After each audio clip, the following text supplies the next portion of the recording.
ఏం లేదు బ్రదర్, మేము సంతోషం వచ్చినా దుఃఖం వచ్చినా బాధ కలిగిన సినిమా వాళ్లకు ప్రెస్కు మీడియాకు చాలా దగ్గర సంబంధం. మేము జనంలోకి పోయి చెప్పుకోవడం కుదరదు. ఎల్లయ్య పుల్లయ్య కాడికి పోయి చెప్పుకోవడం కుదరదు. ఏమన్నా చెప్పుకోవాల్సి వస్తే సంతోషమైన మీకే, బాధ కలిగిన మీకే. సినిమా యాక్టర్గా కూడా నేను ఈ 40 సంవత్సరాల్లో ఎన్ని ప్రెస్ మీట్లో, మెడ్రాస్లో ప్రెస్ మీట్ పెట్టేది, హైదరాబాద్లో ప్రెస్ మీట్ పెట్టేది. అట్లా పొలిటీషియన్గా కూడా అవినాభావ సంబంధం ప్రెస్ మీడియాకి.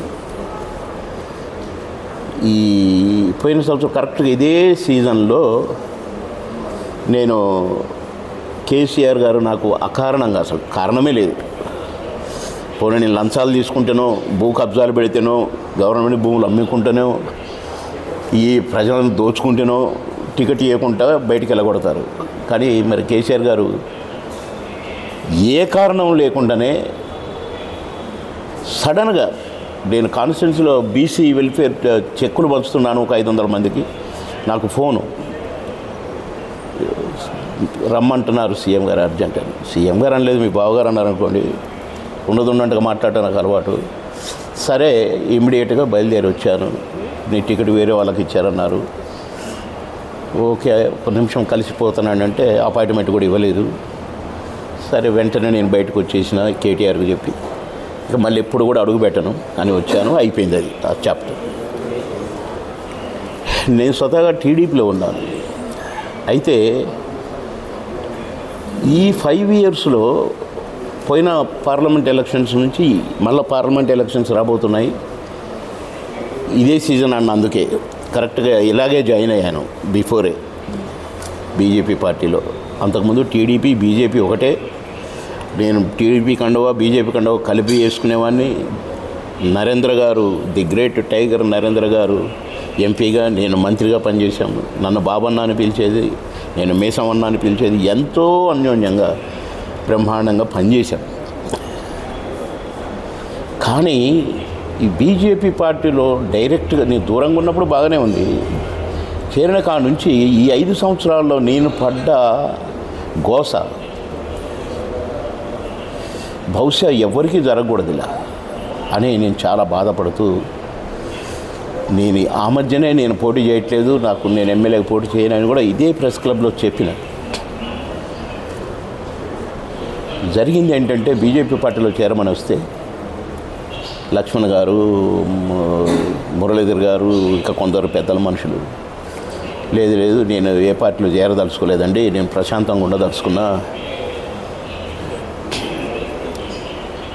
అదే అంటే, లేదు నీలాంటి వాళ్ళు కావాలా మాకు అది ఇదనంటే, సరే చేరతాను, కానీ వరంగల్ ఎంపీ టికెట్ నాకు ఇస్తానంటేనే చేరతా, లేకుంటే చేరనని చెప్పాను. అయ్యయ్యో, మీలాంటి క్యాండిడేట్ మాకు దొరకడం అదృష్టం, మీ అదేం భాగ్యం మాకు అది అని చెప్పారు. నీకే అన్నారు. సరే పార్టీలో చేరాను. నేను వరంగలే అని ఎందుకన్నానంటే, నేను పుట్టింది వరంగల్లో. మా నాన్న టీచర్గా పనిచేశారు వరంగల్ జిల్లాలో.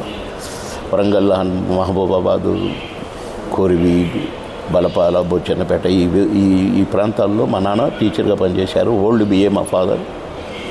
ఎప్పుడు సూట్లో ఉండేవాడు, చాలా స్టైల్గా ఉండేవాడు మా ఫాదర్. నేను ఎర్రబెల్లి దయాకర్రావు గారికి ప్రచారం చేయాల్సి వచ్చింది. నేనే మొత్తం 7 నియోజకవర్గాల్లో నేనే ప్రచారం చేసిన.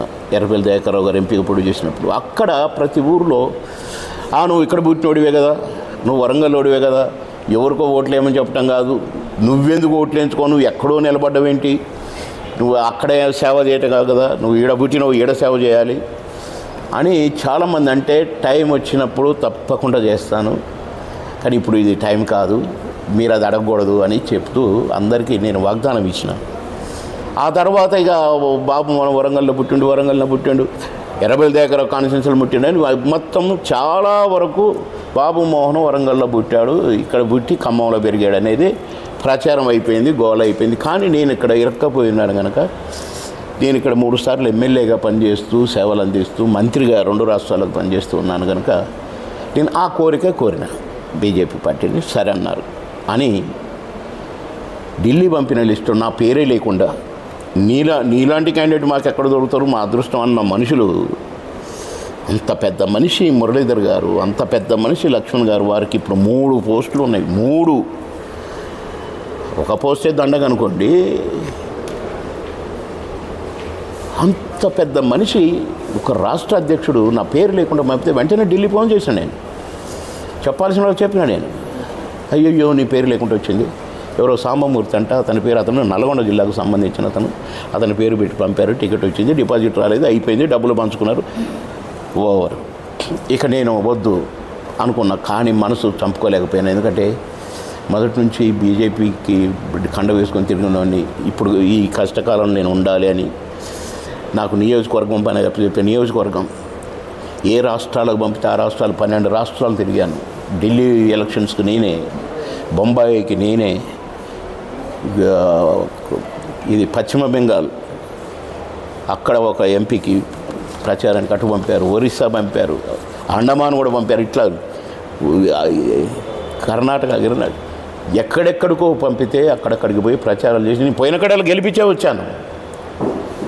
అబద్ధమైతే మీడియాలో చూసుకోవచ్చు, నన్ను పంపిన వాళ్ళు నాతో పాటు ప్రచారానికి వచ్చిన వాళ్ళు చూసుకోవచ్చు. అలా ఈ 5 ఇయర్స్ కూడా మళ్ళీ కాన్స్టిట్యున్సీలో అన్ని కమిటీలు వేసింది నేనే, అన్ని మీటింగ్లు పెట్టింది నేనే. ఏ మీటింగ్ అన్నా మీటింగ్ అనగానే ఏ మంత్రి వచ్చినా నేనే. గ్రూపులు వాళ్ళతోటి నన్ను తిట్టిపిస్తున్నారండి. నేను తిట్టగలను, నాకు తిట్టడం వచ్చు.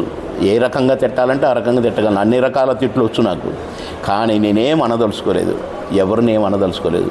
వాళ్ళ విజ్ఞతకే వదిలేసి పార్టీ నుంచి తప్పుకోవాలనుకున్నాను. వేరే పార్టీ లేదండి, ఏమనుకోలేదు బ్రదర్. బీజేపీకి రాజీనామా చేయాలని ఎందుకో నిన్నటి నుంచి అనుకున్నాను.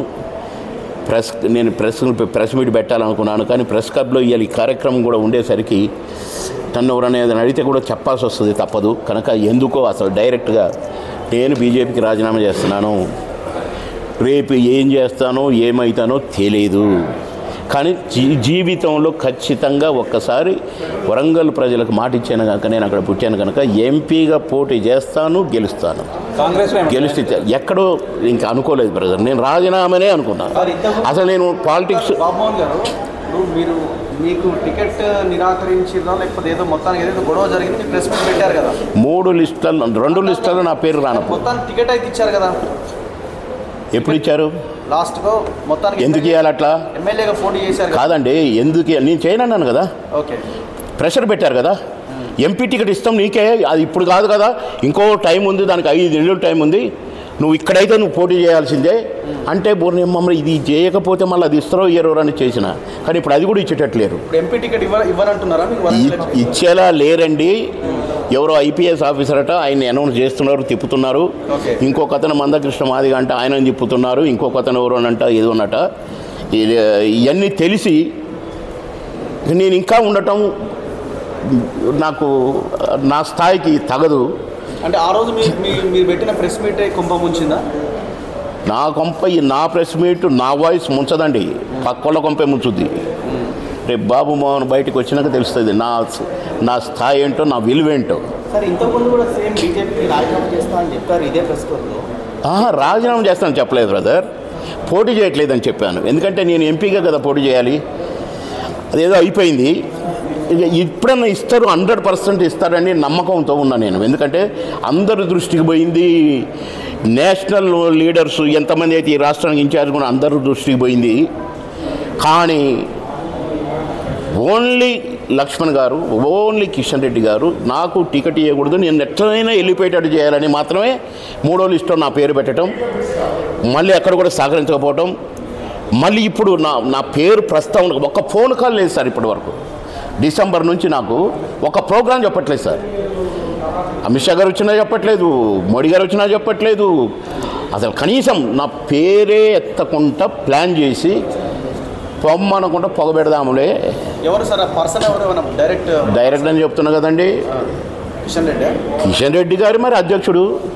ఆయనకు తెలియదా? బాబు మోహన్ మంత్రిగా ఉన్నప్పుడు ఆయన ఎమ్మెల్యే. బాబు మోహన్ ఎందుకు రావట్లేదని అడగడా? బాబు మోహన్ ఏ మీటింగ్కి ఎందుకు పిలవట్లేదని అడగడా? నేను కిషన్ రెడ్డి అడగ 3 పోస్టులు ఉన్నాయి కదా, 3 పోస్టులు ఎందుకండి? గాడిదలు కట్టడానిక? పార్టీని బలోపేతం చేయడానికి, కార్యకర్తలను బలోపేతం చేయడానికి, పార్టీని ముందుకు తీసుకెళ్ళడానికి, పరుగులు తీయించడానికి కాదా? కాదానండి. మాలాంటి వాళ్ళని ఎల్లగొట్టడానికి ఆ పదవులు. బాధ కలిగిందండి. ఎందుకంటే డిసైడ్ అయిపోయింది. ఎందుకంటే నేను అక్కడ జిల్లా అధ్యక్షులతో ప్రముఖులతో మాట్లాడాను ఈ మధ్యనే. వాళ్ళు ఇట్లా అంటుంటారు కదా, మేమేం చెప్పలేని పొజిషను, నువ్వే కరెక్ట్ క్యాండిడేటు, అందులో నువ్వు ఇక్కడ పోటీ చేయబోతున్నావు అని పోయినసారే ప్రచారం అయింది. పోయినసారి ఈయనందుకు చాలామంది డిస్టర్బ్ అయినరు. అతను ఎల్లగొట్టిన అడిగిపోయినా నువ్వెందుకు వచ్చినావు మా బాబు మొన్న రాకుండాని, ఈసారి మీరు ఉండాలి సార్ అని చెప్పి అందరూ అన్నారు. కానీ ఇప్పుడు వాళ్ళ 2 పేర్లు 3 పేర్లు చెప్తున్నారు ఏంటి అంటే, నేను ఏం చేయాలి సార్? కాలు మొక్కనా? బీజేపీకి రాజీనామా చేస్తున్నాను కదా. అవును. మీ బావ దగ్గరికి ఏమైనా పోయే అవకాశాలు ఉన్నాయా? నేను ఇది ఎక్కడికి పోయేది లేదు, అసలు రాజకీయాల్లో ఉండనో కూడా తెలియదు. ఏమో తిక్కదేస్తే ఇండిపెండెంట్ కూడా పోటీ చేయొచ్చు ఎంపీగా. చేయకూడదా? చేసేదే. కానీ అది ఇప్పుడు చేస్తానా లేక మళ్ళీ చేస్తానా? కానీ లైఫ్లో ఒక్కసారన్నా ప్రజలకు మాట ఇచ్చిన కనుక నిజంగానే చాలా ఈగర్లీ లేడీస్ కూడా నా ప్రచారం బండి దగ్గరకు వచ్చి మీరు పోటీ చేయండి సార్ మేమందరం ఇట్లా అన్నారు నన్ను. అది కాక నాకు కూడా చిన్న సెంటిమెంట్. మా నాన్న అక్కడ నాకు అక్షరాభ్యాసం చేయించినప్పుడు సరస్వతి శ్రీ దిప్పించినప్పుడు ఊరేగింపుతో బ్యాండ్ మేళంతో ఊరంతా తిప్పి నాకు అక్కడ అక్షరాభ్యాసం చేయించాడు మా ఫాదర్ వరంగల్లో బొజ్జనపేటలో. ఆ బొజ్జనపేట వాళ్ళు ఎప్పటికీ ఫోన్లు చేస్తుంటారు నాకు. అది అందుకనే నేను బీజేపీలోకి వచ్చిన. పోయినసారి ఎట్లాగో ఇవ్వలేదు, ఈసారి అని ఇస్తారనుకున్నా, ఈసారి కూడా ఇవ్వట్లేదు. కనుక ఇంకా ఉండటం వేస్ట్ కదా. ఇప్పటికే 5 సంవత్సరాలు వేస్ట్ అయిపోయింది. అటు సినిమాలు పోగొట్టుకున్నాను, రోజుకి 5-6 షూటింగ్లు చేసే నేను సినిమాలు కూడా పోగొట్టుకున్నాను. ఎందుకంటే వెట్టి చాకరీ చేశాను కదా. ఆ రాష్ట్రం పోయి ఈ రాష్ట్రం పోయి ప్రచారాలు చేసి, ఖడ్గపూర్ పోతే ఉదయం 9 గంటలకు ప్రచార రథం ఎక్కితే రాత్రి 10 గంటలకు దిగాను సార్. రోడ్డు పొడుగుతా జనమే పిల్లల్ని ఎత్తుకొని. పురంధరేశ్వర్ గారు నేను అసలు ఏం జనం అది. ఎప్పుడో 20 years back 15 years back Chiranjeevi గారు వచ్చారు సార్, మళ్ళీ మీరు వచ్చారు సార్ అబ్బా అని మొగోళ్ళు ముసలోళ్ళు డ్యాన్సులు వేయటం. 90,000 మెజారిటీ గెలిచిండు అక్కడ. ఏది పశ్చిమ బెంగాల్ గవర్నమెంట్ మీద బీజేపీ అభ్యర్థి. అట్లా నేను ప్రచారాలు చేసి గెలిపించినండి. కానీ నాకు ఇట్లా మొండి చేసి చూపడం న్యాయమా సార్? పోయినసారి నేను కండిషనే ఎంపీ 5 ఏళ్ళు అయిపోయింది.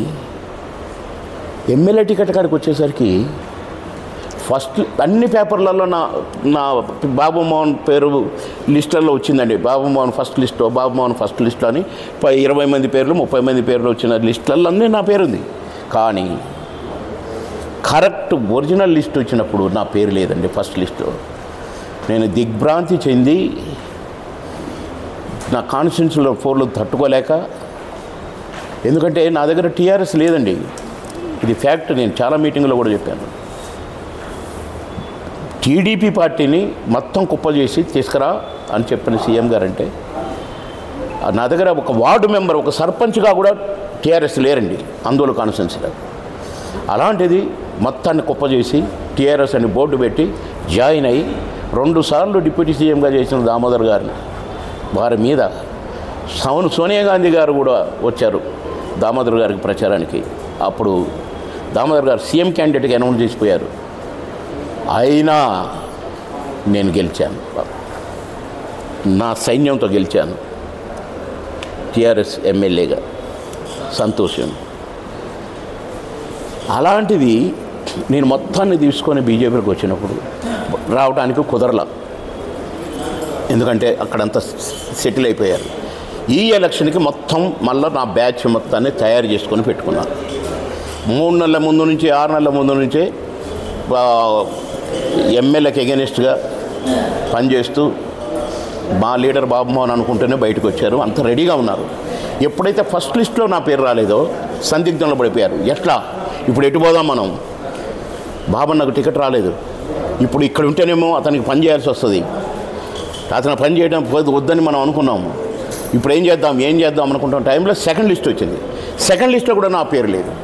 ఎప్పుడైతే సెకండ్ లిస్ట్లో నా పేరు లేదో నేను వెంటనే ప్రెస్ మీట్ పెట్టి నేను పోటీ చేయట్లేదు, నాకు ఎమ్మెల్యే టికెట్ వద్దు అని చెప్పడం కూడా జరిగింది. దానికి ఇక అట్టెట్లా ఇట్టెట్లా నువ్వే అసలు క్యాండిడేట్ అయితే ఫస్ట్ లిస్ట్ ఎందుకు లేదు, కనీసం సెకండ్ లిస్ట్ ఎందుకు లేదు? ఎవరైనా పోటీ ఉన్నారా చెప్పండి? జిల్లాలో పోటీ ఉందా, రాష్ట్రంలో పోటీ ఉందా? బాబు మోహన్కు పోటీ లేదు. కానీ నేనంటే నాది నా స్థాయి ఏబిసిడి అట వాళ్ళు డిసైడ్ చేసుకుంటారు వేదవులకు. వాడికి బుద్ధి ఉండొద్దండి. బాబు మోహన్ డియా ఎక్కడ నిలబడ్డా ఇప్పటికీ మన ప్రెస్ క్లబ్ ముందే నిలబడతా 10 నిమిషాలు జామ్ అయింది. ప్రజాదరణ ఎక్కడికి పోయినా అండమాన్లో ఊగింది ఇట్లా. అండమాన్ గెలిపించొచ్చిన అక్కడ కాంగ్రెస్ ఎంపీ ఉన్నాడు, కానీ బీజేపీ అభ్యర్థిని గెలిపించి వచ్చిన. అక్కడ ఉన్న టీడీపీ ఇద్దరు కౌన్సిల్ గెలిస్తే బీజేపీలో కలిపేసి వచ్చిన. ఎక్కడికి పోయినా అంతే, బొంబాయిలో అంతే, ఢిల్లీలో అంతే. ఢిల్లీలో బీజేపీ అభ్యర్థి ఆమె ప్రమోద్ మహాజన్ కూతురు పూనం మహాజన్, సంజయ్ దత్ గారి కూతురు కాంగ్రెస్ క్యాండిడేట్, బ్రహ్మాండమైన మెజార్టీతో గెలిచింది. ఆమె విజయోత్సవానికి పోతే బాబు మోహన్ రెడ్డి అని అడిగితే ఆమె విజయోత్సవాలు ఆపేసి నన్ను రమ్మని పిలుచుకొని, అరే అయ్యే సబ్ ఆప్కా నామ్ బోల్ రహే అబ్ మేరకు జితాయా అని ఆమె ఎంత సంతోషపడిందో పాపం. దట్ ఈజ్ బాబు మోహన్. నేను డియా క్యాడర్లో నా స్థాయి డి అని డిసైడ్ చేస్తారు బీజేపీ పార్టీ. ఈ పెద్ద మనుషులు సర్పంచ్ను గెలిపించలేని వాళ్ళు, ఒక ఎంపీటీసీని గెలిపేయలేని వాళ్ళు, ఒక ఎమ్మెల్యేని గెలిపేయలేని వాళ్ళు, చేతగాని దద్దమ్మలు. మీరు లీడర్లు. బాబు మోహన్ డి. బాధ కలిగిందండి. నా కాన్స్టిట్యున్సీలో ఎవడో చేర్చుకొని 4-5 గ్రూపులు తయారు చేశారని. వీళ్ళే జిల్లా ఇన్ఛార్జ్ ఆమె ఉంది జయశ్రీ అని. ఇక ఆమెకి ఇదే పని. బాబు మోహన్కి ఎగెనిస్ట్ ఎంతమందిని తయారు చేయగలుగుతాడు. ఆమెకు అసలు పుట్టటమే అందుకనే పుట్టిందో ఏమమ్మా. ఇక ఇంకొక ఆయన ఉన్నాడు ఇన్ఛార్జ్ అని, ఇంకొక ఆయన. వీళ్ళందరినీ కూడా హెడ్ ఆఫీసులో ఉన్న వాళ్ళు ఎంకరేజ్ చేయటం అండి. ఆ 4 గ్రూపులు కూడా నాకు ఎగెనిస్ట్గా, ఒక 2 గ్రూపులేమో కాంగ్రెస్కు పనిచేసినాయి, ఒక 2 గ్రూపులేమో టీఆర్ఎస్కు పనిచేసినాయండి. ఎలక్షన్ అయిన తెల్లారి నుంచి వాళ్ళని పిలుచుకొని హెడ్ ఆఫీస్కి, ఇక మీరే మొత్తం, ఇక బాబు మోహన్ పక్కన పెడతాడు. నన్ను పక్కన పెడితే నా కాంతి ఆగుద్దా, నా శక్తి ఆగుద్దా? ఆపుతారా మీరు? బాధతో ఉన్నానండి నేను. ఈ 5 సంవత్సరాల్లో ఒక పక్క మా బాబుకు టికెట్ ఇస్తున్నారట, అది కూడా కొంచెం సూచాయగా తెలిసి నేను అడిగితే నాకేం చెప్పలేదు మా బాబు. పోనీ పార్టీకి తెలిసింది, పార్టీ ఇవ్వాలనుకుంది, నాకు చెప్పొచ్చు. నేనే ప్రచారం చేసేవాడిని, నేనే పోయి ఇవ్వండి అని అనేవాడిని. ఇస్తానని ఆశ పెట్టి ఫస్ట్ లిస్ట్లో నా పేరు రాకుండా, సెకండ్ లిస్ట్లో నా పేరు రాకుండా వాడికి ఇవ్వాలంటే మరి ఎందుకు ఇవ్వలేకపోయారు ఏంటో? ఏదైనా ఉంటే నాతో మాట్లాడవచ్చు కదా. ఏం మాట్లాడకుండా ఉంటే వాడు అలిగి టీఆర్ఎస్లోకి వెళ్ళిపోయాయి. ఇటు నన్ను 3వసారి టికెట్ ఇచ్చి పో నా మనిషిని వేయాల్సిందంటే తీరా అడిగిపోయేసరికి ఇక 2 లిస్టుల్లో నీ పేరు రాలేదన్నగా మేమందరం కాంగ్రెస్లో చేరినవేమో నా క్యాడర్ అంటారు. ఏం చేయాలరా? క్యాడర్ లేకుంటే అయిపోయిందే. నేను ఇప్పుడు ఎట్లా అని కింద మీద ఆడుతూ ఫోన్లు చేస్తే కిషన్ రెడ్డి ఎత్తాడు, ఇంకొక ఆయన ఎత్తాడు, నన్ను ఎర్రటెండలు తిరిగి గెలిపించిండు అనే బండి సంజయ్ ఎత్తాడు. ఎత్తలేదండి. డి క్యాడర్ కాబట్టి నాకు ఖర్చులో కూడా డబ్బులు ఇయ్యరట, నాకు అక్కర్లేదు, నేను అడగలేదు కూడా. కానీ ఫోన్ కాల్ ఎత్తితే బాబు మోహన్ డబ్బులు అడుగుతాడా, ఇంకేమైనా అడుగుతాడా, మొత్తానికి ఫోన్లు ఎత్తకుంటుంటే ఏం చేస్తా? ప్రతి గ్రామం తిరిగాను. నేను చేసినట్టుగా ప్రచారం ఏ పార్టీ చేయలేదు. 100-200 సైకిల్ మోటార్లు పెట్టుకొని గ్రామం తిరిగాను. లాస్ట్ డేన 1000 బైకులతోటి ర్యాలీ తీసి బ్రహ్మాండంగా ప్రతి గ్రామం. కాకపోతే ఒక్క గ్రామం వదలకుండా తిరిగానండి పట్టుదలగా. ఇక నేను అంతకంటే మించి నేనేం ప్రచారం చేసుకోలేకపోయాను, ఎందుకంటే సైలెంట్ అయిపోవాల్సి వచ్చింది నా పొజిషన్.